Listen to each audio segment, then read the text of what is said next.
It is 9 o'clock in the morning on Wednesday, December 7th, 2022. It is about 65 degrees out here, very humid. We had a sprinkling of rain off and on, and so the ground is moist. I wouldn't say wet though.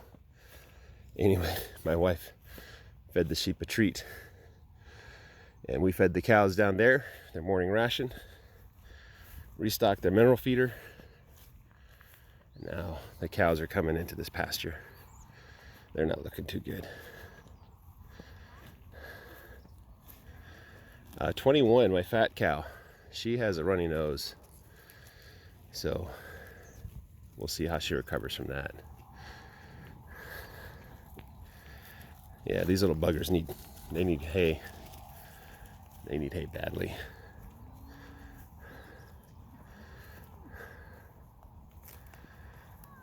Just a couple more months, guys.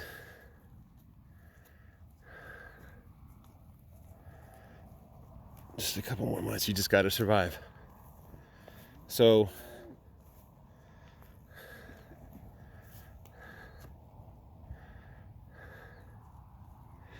yeah. Anyway, I'm just documenting. I'm not suggesting any course of action for anybody. Call it an experiment. To see what happens when you feed about 30 cow calves 150 pounds of feed every day on very, very little forage.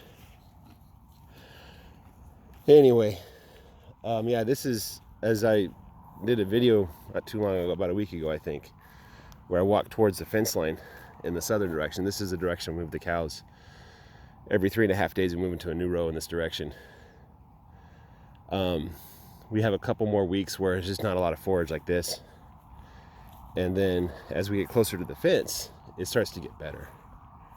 So hopefully in a few weeks they'll be able to get some food in their bellies and fill up their bellies with grass. So that's what I'm looking forward to.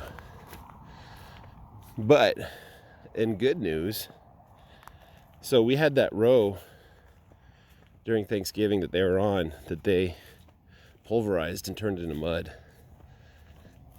You can barely see it now because the grass has already started growing back. Not a lot of grass growth, just enough, right? So you can barely tell that there's a row out there that was mud. There's some spots that still look a little like mud, but the row itself is almost blending in with the rest of the terrain. So hopefully that minimized the damage they did to that row. Hopefully we'll have some good news here. So yeah, it's 65 degrees, very humid. It's very humid. Of course the wind isn't blowing, as you can tell. I need to find a solution for that. Maybe get a microphone I can plug in or something. A lapel mic. I think I have one. I should go look and check my supply. Anyway.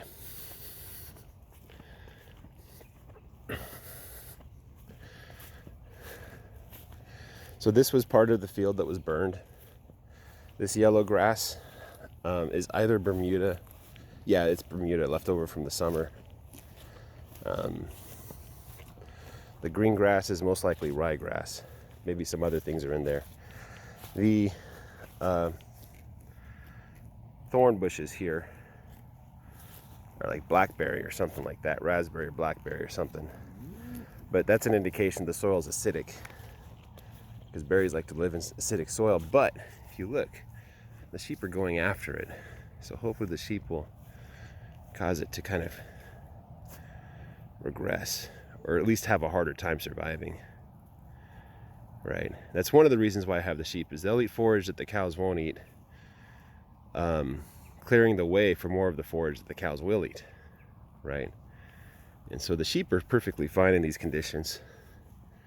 They're quite fat. They look very happy. Their eyelids are red. Low parasite count. Cows, on the other hand, are struggling. They're really struggling. So, hey, is that important, guys?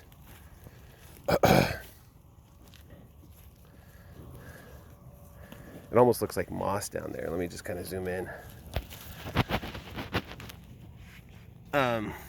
So I'm from the Pacific Northwest. This is clover, by the way. This is just thick in clover.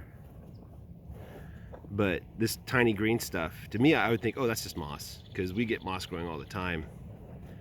The weather's cool, but it's not cold, and it's damp in those between September and June. And so we get a lot of moss growing in our soil. And the moss does well in low iron soil as well, which is what we have in the Pacific Northwest. A lot of the land we have was forest and was never really rehabilitated into proper, nutritious soil land. So it's acidic, it's low in nutrients. They went through, they cut down trees, they built developments, and that's kind of the grass you get. My point being that I look and I see that tiny green stuff, and I think, oh, it's just moss, right? But as you saw, I zoomed in there, it's not moss, it's grass. Tiny little shoots of grass that are popping up right now. I think the strategy for the ryegrass right now is to collect some sunlight and build out their root system, kind of to get themselves, see, look, this little green patch right here, I would have said was moss from a distance, but you can tell that's grass. There's no moss there at all, right? Anyway, yeah. So I'll have fantastic forage in 3 months. Right now, there's just nothing. I do have my neighbor's 20 acres, and if things get much worse, I might move them there. I might use it as, like, every week I go back to it. Every other week I go back to it so that they can get some of that, the forage that's left over there. I'll try to get a picture of it when I move them on Thursday. So, anyway, that's where we're at. You can see my neighbor's cows there at the end. All right, guys, have a great day. Bye-bye.